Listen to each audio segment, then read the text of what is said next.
Salut, c'est Julien, bienvenue dans cette nouvelle vidéo. Aujourd'hui, je vais vous faire un comparatif entre Panama et la République dominicaine. Donc, je viens de terminer mon cours de tennis, je suis un peu en sueur, mais au lieu de rentrer comme ça en écoutant un podcast, je me suis dit je vais utiliser encore mieux mon temps en vous faisant une vidéo pour vous apporter un maximum de valeur.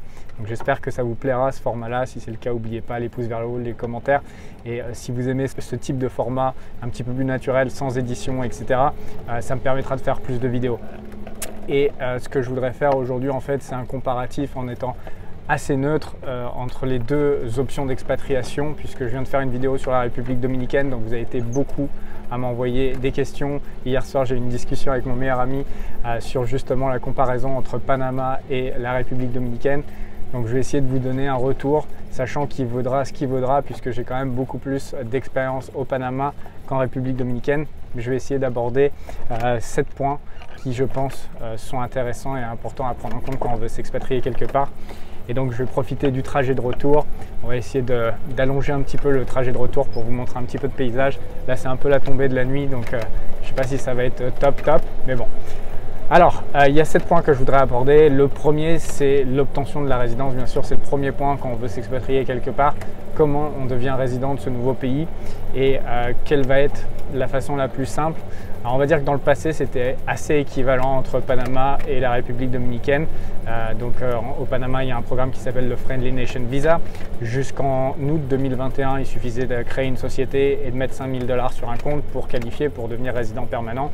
Donc, c'était relativement simple. Sauf que ça a changé depuis août 2021 et maintenant il faut faire un minimum d'investissement de 200 000 $, soit dans de l'immobilier, soit sur un compte bancaire.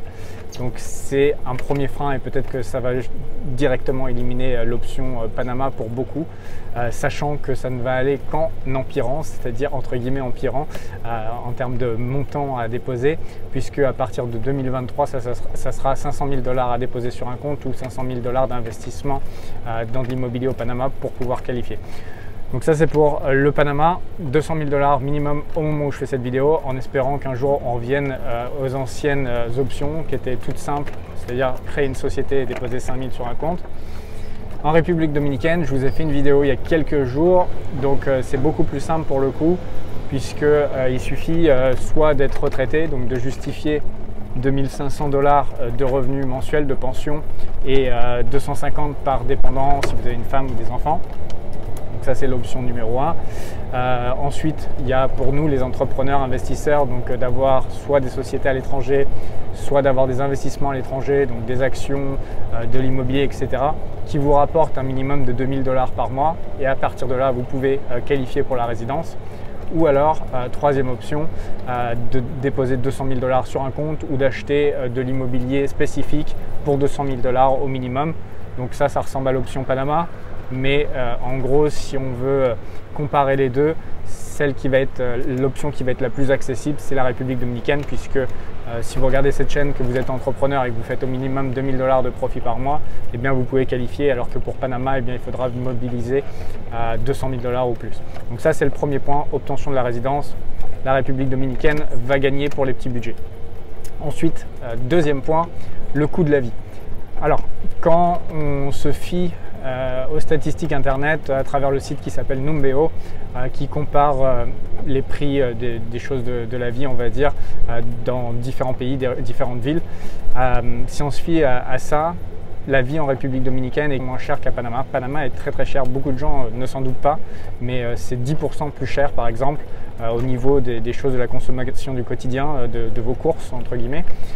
C'est 10% plus cher que Dubaï. Dubaï étant déjà considéré comme assez cher. Donc Panama, c'est plutôt cher et ici c'est censé être moins cher. Alors ça va être assez inégal, moi je ne suis pas totalement d'accord avec ça, parce que ça va dépendre de là où vous êtes, en fait, de là où vous habitez. Et si vous habitez dans ce type de résidence où je suis en train de faire cette vidéo là justement, les supermarchés qui sont à proximité, c'est du tir à portée de vue, quoi. Ils savent bien que les gens qui habitent ici, ils sont tous millionnaires, puisque Il n'y a pas de villa en dessous d'1 million. Il y en a, mais elles sont pas terribles. Il faut les rénover, quoi. Les moins chères, ça doit peut-être être 800 000 $. Mais de ce côté-là, toutes les villas qui sont autour ici, on va dire que c'est au minimum 2,5 millions. De l'autre côté, là où il n'y a pas la mer, c'est peut-être 1,5 million en prix de départ. Et puis ensuite, si vous voulez vraiment quelque chose d'exceptionnel, c'est déjà bien à ces prix-là, mais si vous voulez vraiment quelque chose d'exceptionnel, on va plutôt être dans la rangée 5 à 20 millions, on va dire. Donc, ils savent que les gens qui habitent ici ont énormément d'argent. Je vais passer par là, je reviens sur mes pas parce que je voudrais plutôt passer par là-bas, c'est plus joli. Comme ça, je vous fais une petite balade.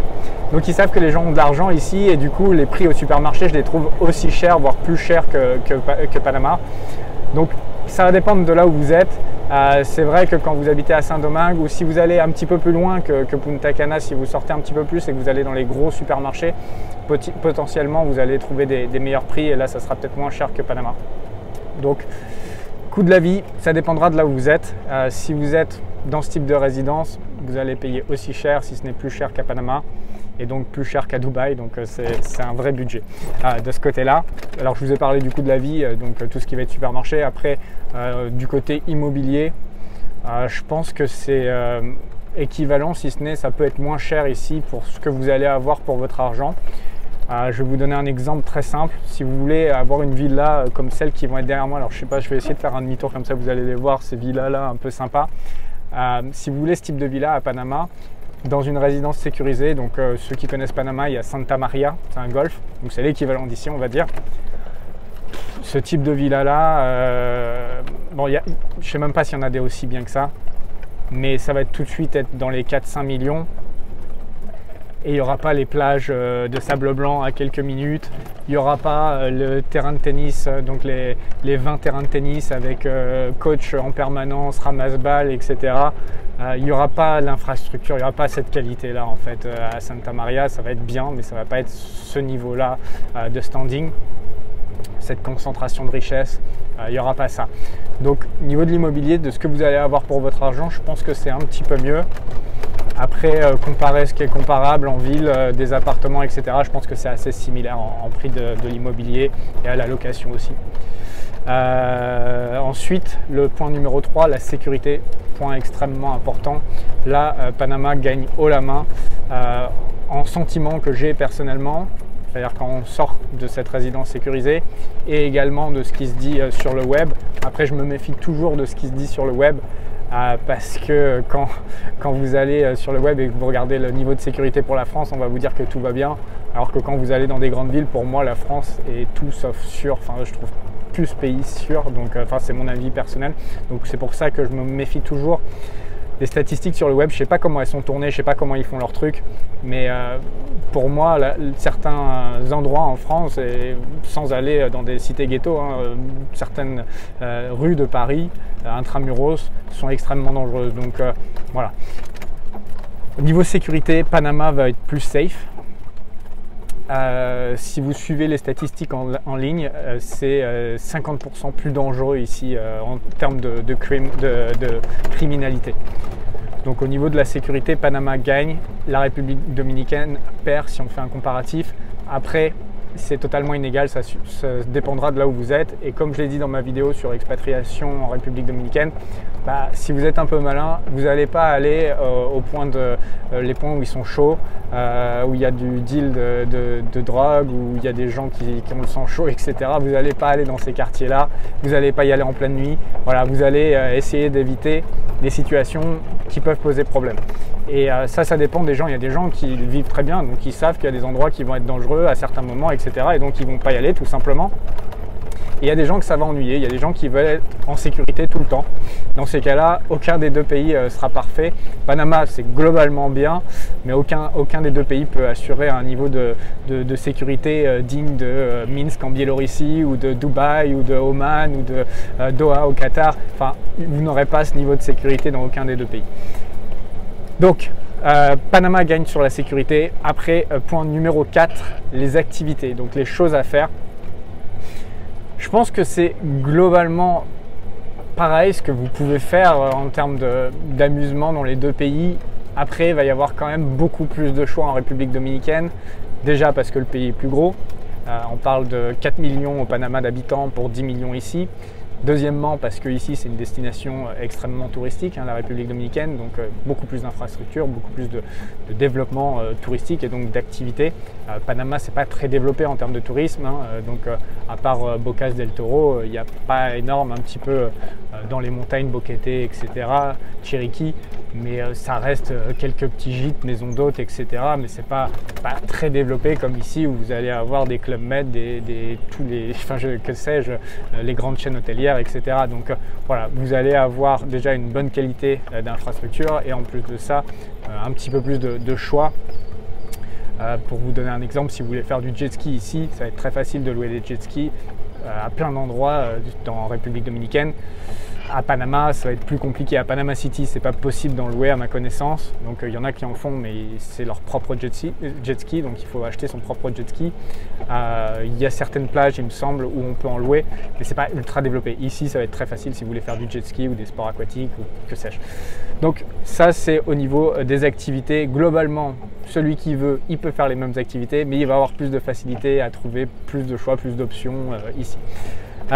Ensuite, au niveau de la nature, des différents environnements, les endroits où vous allez pouvoir vivre, on va dire que vous allez pouvoir trouver grosso modo les mêmes choses à Panama et ici avec quasi le même climat. Il fait un tout petit peu plus froid ici de ce que j'ai pu constater personnellement, c'est mon ressenti. J'ai l'impression qu'il fait 3 à 5 degrés de moins ici, ce qui est très agréable, ce qui en fait un climat parfait. Déjà j'adore Panama, mais alors là c'est vraiment le top du top en termes de climat. En termes d'endroits où vivre, c'est un peu les mêmes options. Vous avez un peu la montagne, vous avez un petit peu donc les plages de sable blanc et vous avez la ville. Après, ça va être très personnel, mais je pense que les plages ici vont être meilleures. Pas que le sable est plus blanc, c'est presque la même chose finalement quand vous êtes sur une plage à Bocas del Toro ou ici sur une plage de sable blanc à Punta Cana ou que sais-je. C'est kiff-kiff, hein, c'est du sable blanc avec de l'eau turquoise.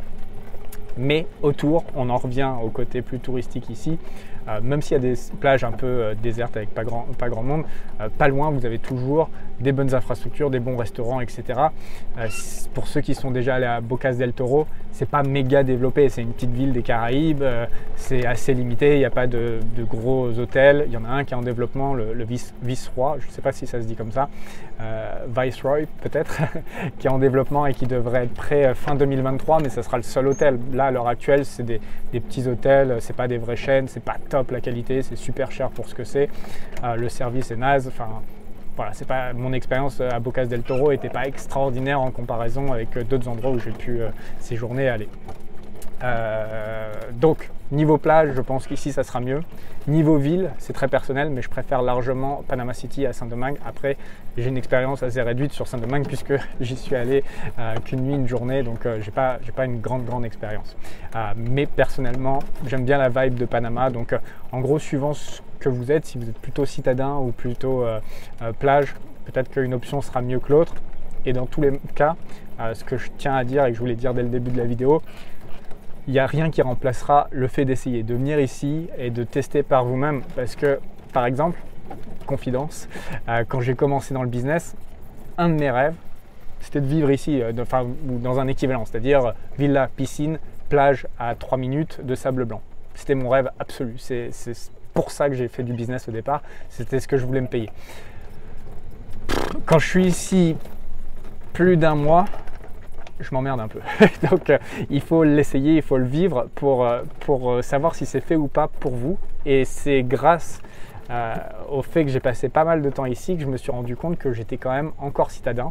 Parce qu'au moment où je fais cette vidéo, j'ai 32 ans et que j'aime encore bien la ville, j'aime encore les choses qui bougent, j'aime les restaurants, brancher les trucs et avoir plus de choix et de vivre en ville. Je sais pas, il y a quelque chose que je préfère, d'avoir tout en bas. C'est quelque chose que je préfère et j'adore venir ici, couper du monde pendant 15 jours à 1 mois et demi. Mais au-delà de ça, après, j'aime plutôt la ville. Donc, c'est une petite parenthèse, mais il est important que vous veniez tester pour être sûr que ça vous convient. Donc, je ne sais plus où on en était, suivant ce que vous voulez, voilà, les différents environnements. Le point suivant que vous adorez, messieurs, puisque quand je vous ai fait la vidéo sur la Biélorussie et sur Panama, là où on a eu le plus de commentaires, c'est quand je vous ai parlé des femmes. Alors, lequel de ces deux pays va être le meilleur pour les femmes entre le Panama et la République dominicaine? Alors pour tout vous avouer, en République dominicaine, quand je viens ici, je reste souvent vraiment dans cette résidence tranquille. Je viens vraiment pour me couper du monde, voir personne, pour me ressourcer. Donc, j'ai pas énormément chassé ici. Donc je ne peux pas vous donner un avis totalement arrêté sur la question. Mais le peu que j'ai vu était quand même beaucoup plus convaincant que Panama.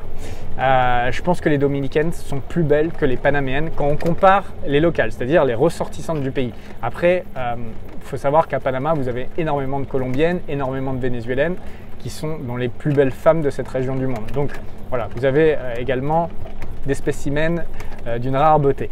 Mais si on doit comparer les ressortissantes du pays, la panaméenne de base est quand même beaucoup moins jolie que la dominicaine, je pense.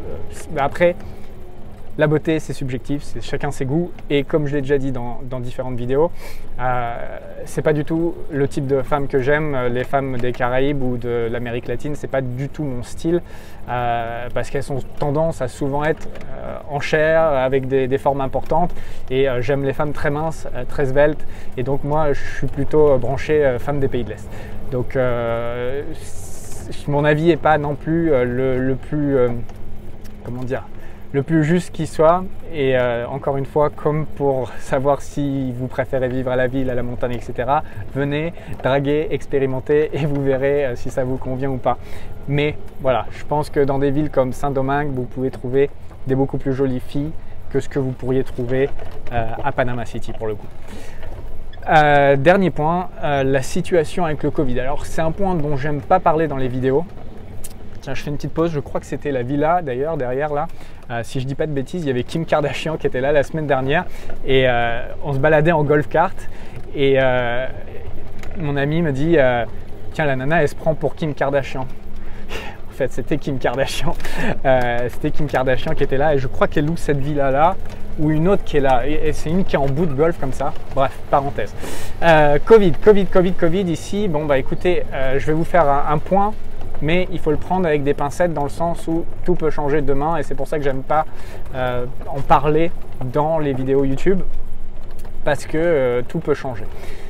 Donc la situation Panama versus la situation République dominicaine, je pense que le Panama est un peu plus souple en termes de Covid de manière générale.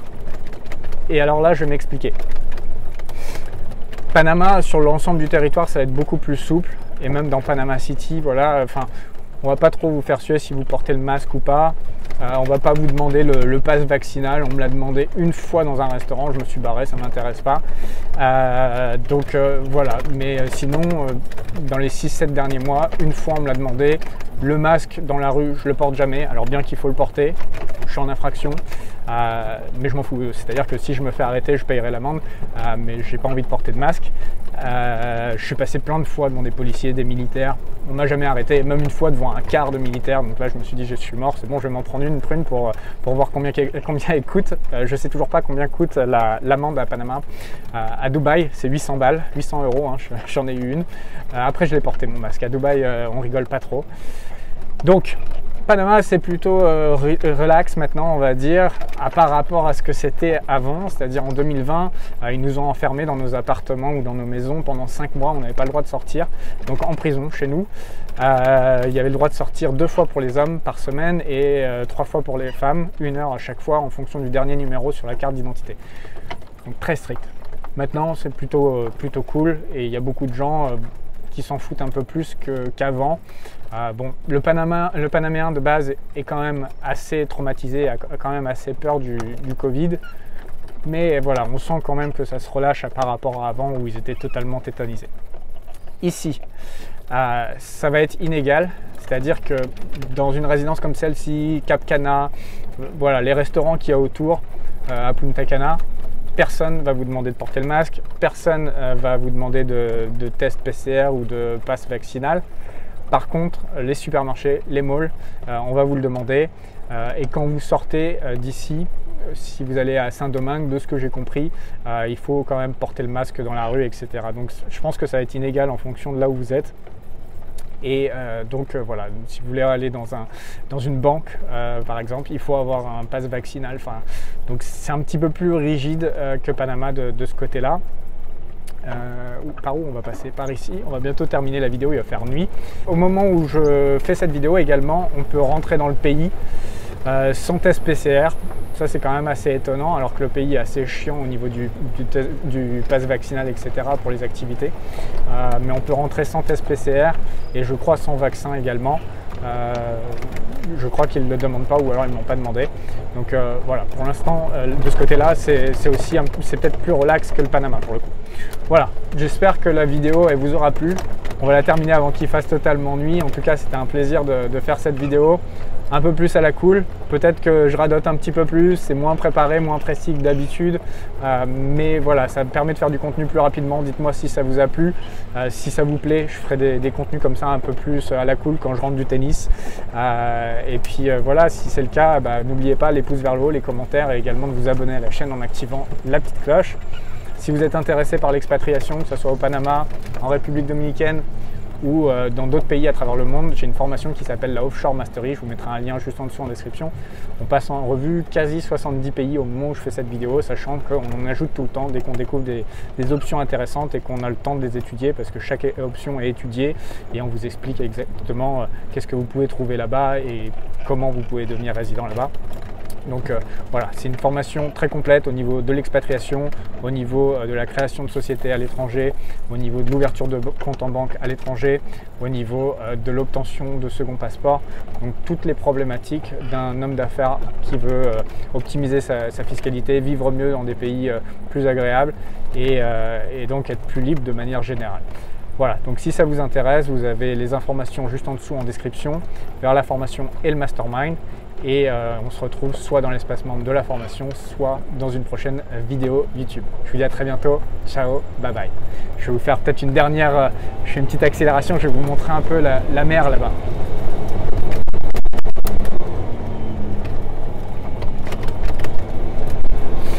Je vais essayer de vous montrer un petit coucher de soleil. Ah, je suis désolé pour ceux qui sont à Paris et qui se l'écaillent à l'heure actuelle. Là, il est 18h15, j'imagine. Je viens de terminer le tennis à 18h, ouais, donc il doit être 18h15. Je viens de faire 15 minutes de vidéo, sûrement. Et il doit toujours faire 25 degrés. Il y a la mer. Il y a un joli coucher de soleil derrière. Je ne sais pas si vous allez le voir. Pas de bruit. Les vagues. C'est plutôt sympa, hein. Allez, mettez-moi des pouces vers le haut, des commentaires. Et on se retrouve bientôt. Ciao.